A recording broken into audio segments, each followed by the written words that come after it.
माणसाच्या जीवनात यायचं पण करायचं काय, माणूस म्हणून जगायचं पण मिळवायचं काय, आयुष्याचा सारा प्रवास करायचा पण अंतिम ध्येय साधायचं काय, तर भगवंत प्रसन्न करून घ्यायचा, त्याला आपलंसं करायचं, मोक्ष मिळवायचा बस. आणि शिवराय मोठ्या तल्लीनतेनं कीर्तन श्रवण करू लागले. अरे माणसाचं अंतिम ध्येय जर भगवंतालाच प्रसन्न करून घ्यायचंय, मग ही लढाई कशासाठी, हे राज्य कशासाठी, हा अट्टहास कशासाठी. आणि त्या दिवशी शिवरायाने तुकोबरायांच्या कीर्तनातून नेमकं एवढंच हेरलं, ज्या हातात तलवार होती तलवार बाजूला झाली आणि आता त्या हातात टाळ येऊ लागले.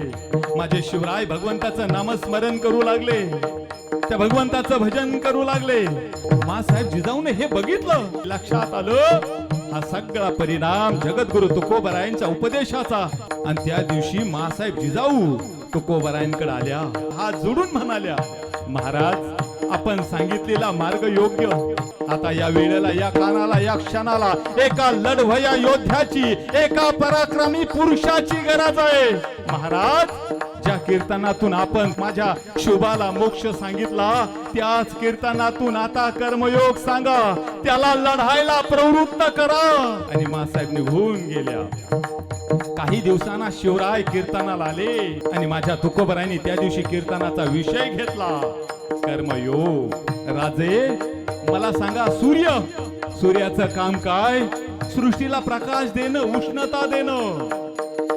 सूर्य जर उगवलाच नाही, सृष्टीला प्रकाश दिला नाही तर महाराज ही सृष्टी जळून जाईल, विनाश होईल, संपून जाईल हे सगळं. मग मला सांगा, अन्याय अत्याचार धर्माचं स्तोम माजलं जात असताना, आया बहिणींच्या अब्रूची लक्तर भिशीवर टांगली जात असताना, धर्म संकटात सापडला असताना एखाद्या लढवय्या योद्ध्यानं रणांगण सोडलं तर काय होईल शोभाराजे. आणि तसे 14 वर्षाचे शिवराय म्हणाले, महाराज अधर्म अधर्म अधर्म माझे. मग इथं का बसलात, ही घ्या तलवार, तलवारीच्या पातीवर आणि पराक्रमाच्या छातीवर हे राज्य निर्माण करणं, हे कर्म तुमचं, हा धर्म तुमचा, हे तुम्हाला करायचंय राजे.